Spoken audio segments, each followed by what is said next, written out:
Hello followers. This video is a continuation of the story We Don't Go Into the Trees of Graves Stand. Link is in the description.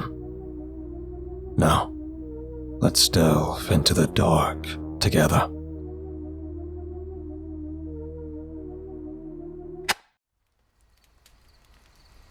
So, I was talking to some of the other hands back at the ranch, I said, looking across the flickering flames of the campfire to Jonas. The man, looking to all the world like he'd just stepped out of an Old West novel, had been sitting quietly, lost in his thoughts and eyes fixed on the fire, distant. He'd been unconsciously stroking the ends of his salt and pepper mustache and sipping occasionally at the cup of Jameson he held loosely in his other hand. I wouldn't say he was distracted. Those piercing eyes never seemed to lose their keen focus, regardless of where he was or what he was doing. Preoccupied was probably the best word for it. I wasn't surprised. Tommy had recently taken ill with pneumonia and had been laid up in a hospital bed for the better part of the last 2 weeks. They'd been friends since before I was born, and I knew Tommy's failing health weighed heavily on Jonas's mind. He lifted his eyes from the flames and met mine. The hint of a grin touched on the corner of his mouth. "Oh yeah? And what do those chuckling hens have to say this time?" I smiled, fishing a smoke from my pack, and offered one across to Jonas. He accepted it with a nod, lighting it with an old and battered Zippo from his jacket pocket. "Well, we were just sitting around after work last Friday, shooting the shit over a few beers after what you told me about Gravestand. Apparently, I'm about the only one around here who didn't know anything about that place," I said with a chuckle. "Well, you're still pretty new around these parts, David. There's probably a lot of things you haven't bumped into yet," he said, taking a drag from the cigarette and following it with a quick sip from the tin cup. "This place is old and has some shadowy corners if you care to look for them." I ducked my head in a nod. "Yeah, I suppose that's true. One of the boys told me to ask you about some old abandoned ghost town around here somewhere up in the hills. They said you had a story about it, but I wouldn't say anything else. They said it was your story to tell, not theirs." Jonas fell silent for a moment, his eyes drifting back to the yellow light of the campfire, its embers rising between us in the chill autumn night air. I could tell he was mulling it over, probably deciding whether or not to indulge me with another story. He never was one for a lot of talk, a quiet sort who tended to listen more than speak. But we've been out for a couple of days on horseback, making our way through the dense pines of the eastern forests that border the Double K Ranch. A few head of cattle had gone missing from the herd, and the boss had put us to find them. We hadn't found them yet, and I suspected they'd eventually wander back on their own in any case. In the meantime, we'd done our bits and would be heading back in the morning. For now, we'd set camp for the night once we broke out of the tree line and were just enjoying the cool air, warm fire, and the quiet solitude. I figured it might be a good opportunity to hear more from Jonas about this place. "Harper's Hope," he said ponderously, recalling an old memory. "Hell, I hadn't thought about that damned place in a long while." In the distance, the mournful cry of a coyote drifted out of the dark on the light breeze that had picked up with the coming of nightfall. We both glanced over in that direction for a moment before he spoke again. "You do know how to pick 'em, David. Aside from Gravestand, there's probably nothing around here that unsettles me like that old burnt-out place. Bad ground, bad memories." He lifted his eyes to mine again, and the flickering light from the fire made dark shadows dance across his face ominously. "You sure you want to know about that old town? I told you about Gravestand for your own safety, seeing as it's something you're likely to run near from time to time. Harper's Hope. Well, you'd have to go looking for that place. Not likely to just trip across it accidentally." I nodded eagerly. Well, yeah, if you're willing to tell it. No reason not to, I suppose. It's not like it's a big secret around these parts. Just don't bother asking me where it is. I won't be the one to tell you. I don't need that weighing over me. He settled back a little in his seat. Harper's Hope was settled sometime back in the late 1800s by some families who'd come out west from New York. As the story goes, a group of them pooled their savings and purchased the deed to some old gold mine out in the hills. There were more than a few of them, something like a dozen families in all. Only a couple who had any idea how to make any sort of life away from the city.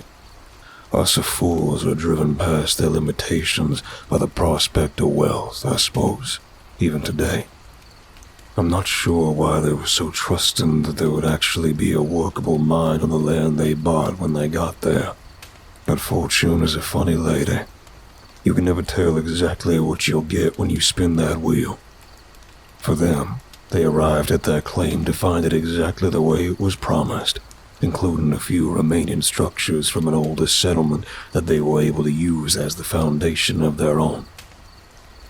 It turns out, not only was there a mine, but there was still gold running through it. A fair amount, too, from all accounts. The settlers had found their fortune, and within a couple years, a small town had grown around it. I'm not going to say it was an up-and-coming boom town or anything like that. It still wasn't more than a handful of families and a few businesses that had sprouted up, but those families that had founded Harper's Hope, I'm sure it seemed that way. Their gamble had paid off big, or so they thought at the time. Jonas paused a moment, taking one last drag from his cigarettes before flicking the butt into the fire. That mine is an old one, David. I'm not sure anyone knows who dug it in the first place or when, and none of the family stopped to wonder why a person would be so keen on selling the deed to a gold mine that was still healthy and producing. They said within the first few months they depleted the open veins that were readily accessible close to the surface and began searching farther into the old tunnels. When they eventually reached the limits of the existing tunnels, they started digging their own. The farther they dug, the more gold they uncovered. As I understand it, the veins were wide, but shallow, and the ground seems to offer up just enough of that shiny metal to keep tempting them deeper into the earth, away from the light of the sun. Maybe deeper than man was ever meant to go. Who knows? For a few years, Harper's Hope thrived, and the men continued to push deeper into the dark recesses beneath the hills. Then came the winter of 1899, and with it, the weather turned cold and fierce. The routes in and out of Harper's Hope were cut off for a month or more. When the weather finally rightened itself and the storms passed, the first traders arrived at the settlement to find it an empty husk, without a soul to be found. According to what they reported, it looked like someone had just come up and scooped up all the families and left everything else in place. 100 people at least, all just gone, he said, shaking his head in muted disbelief. Ain't that some shit? Well, at first there were some suspicions that maybe they'd been set upon by the Comanche, as they were known to be hostile to settlers and were probably the most feared tribe in the area at the time. But that didn't hold water, especially since so many valuable resources were just left behind in the houses and stores. I'm not just talking about gold and weapons and stuff like that either, but food and hides and other supplies that Comanche raiders would be interested in, especially in the middle of a winter they weren't accustomed to in East Texas. Plus, it was pretty widely known that the Indian tribes native to that area gave it a wide berth for their own reasons. They didn't want anything to do with it, and had never given the settlers an ounce of trouble before. Hell, I don't think I've ever heard that they ever came in contact with them the entire time they were here. Jonas gestured to me for another smoke, which I handed across without a thought. "What happened to them?" I asked, my brow twisted in a frown. "Where'd they all go?" He shrugged as he lit the cigarette. "Don't know. The U.S. Marshals went out there to investigate what traders had reported. There was no local law around here back then, so it fell to them to see if they could figure out what happened. They found Harper's Hope exactly like the traders had described it. Empty and quiet as a tomb. It must have been downright eerie, I wager. The only thing they found, given any hints of what had happened, was a diary that had belonged to a young wife and one of the miners. Mrs. Annabelle Hudson, I think her name was. She had written that the men had broken into a new, undiscovered section of natural cave during their digging the day before. Apparently, the entire town was all excited at the news, since she wrote that this new chamber was said to be richer than any of the veins they found since they first arrived. They said the walls glittered all over with exposed veins of gold. Admittedly, she was worrying about how deep they were mining now, of the risks that come with working that far underground, but she was looking forward to the day they could return to New York and live a comfortable life with what they'd pulled from the rocks. Jonas shook his head almost ruefully. And then her next entry took an unsettling turn. She wrote that none of the miners that entered the tunnels the next day ever returned to the surface. The town was worried there may have been an accident, a cave-in or something like that, and a group of townsfolk gathered up and went into those black tunnels in search of their neighbors. He looked at me pointedly and took another drink, letting the silence hang in the air for a beat before adding, "None of them came back out either. It was like all that blackness hiding under the hills just swallowed them up. Nice as you please." I read her diary once. You could still find the original at one of the Upshur County historical museums, though I reckon you can find it easier online these days.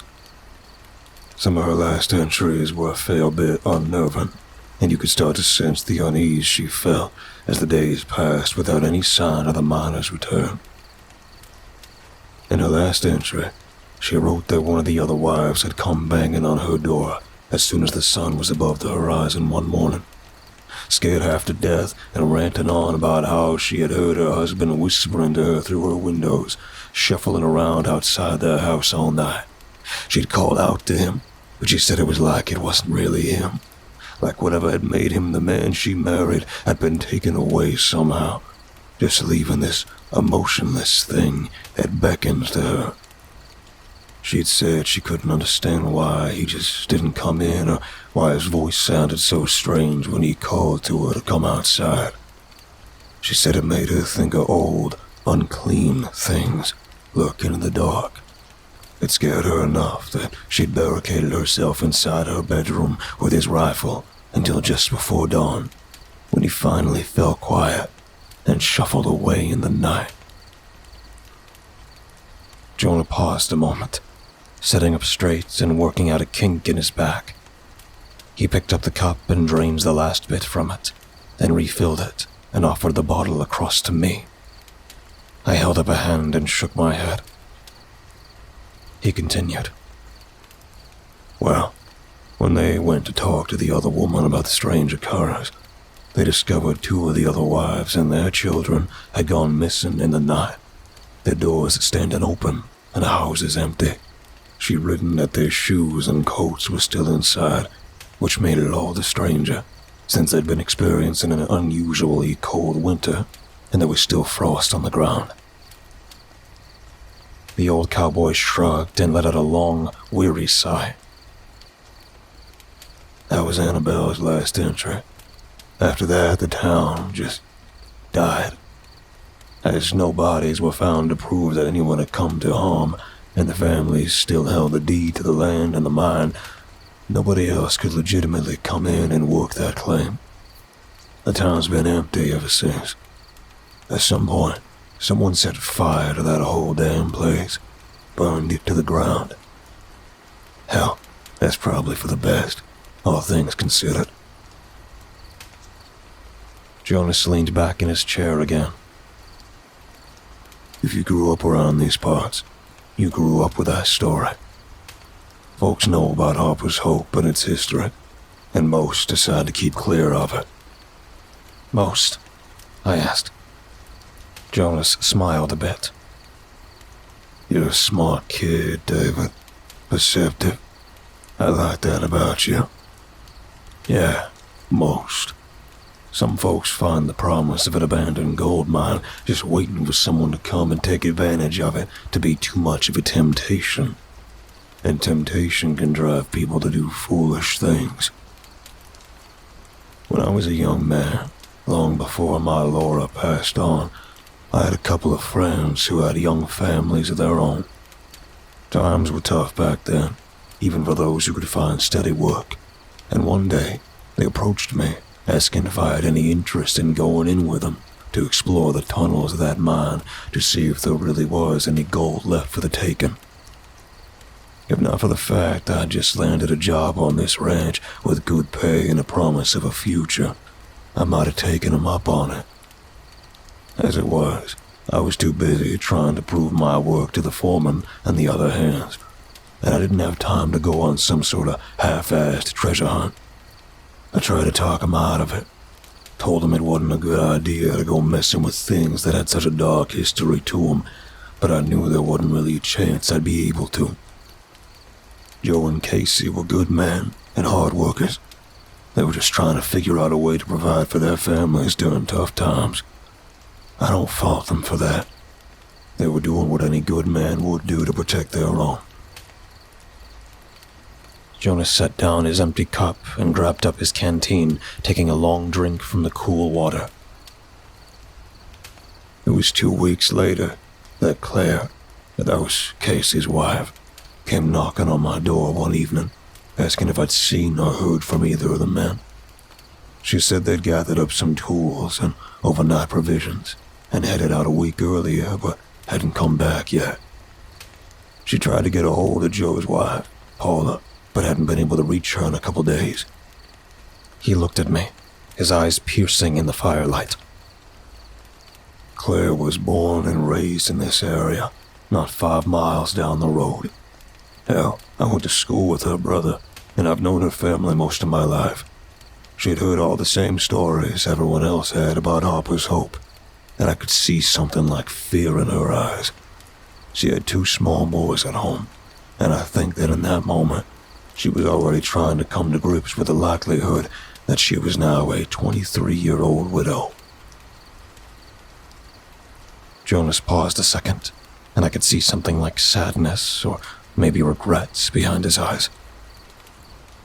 I could tell she wanted to ask me to go out and try to find him, but I think she knew that it was unlikely that anyone from around here would risk going into those mines, especially if they had a family of their own to worry about.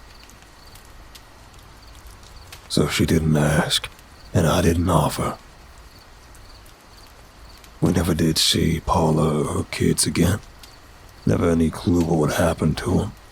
They just vanished one night without a trace. Front door left wide open. The sheriff did a courtesy investigation, but I think he knew it was a losing battle. Nobody really believed she'd ever be found, I think. Claire packed up her children and left the very next morning after I spoke with her. She left everything behind that she couldn't load into the bed of Joe's truck and just ran. I could still see that look in her eyes, all these years later. She wasn't afraid that she'd never see Joe again. I think she was afraid that she would.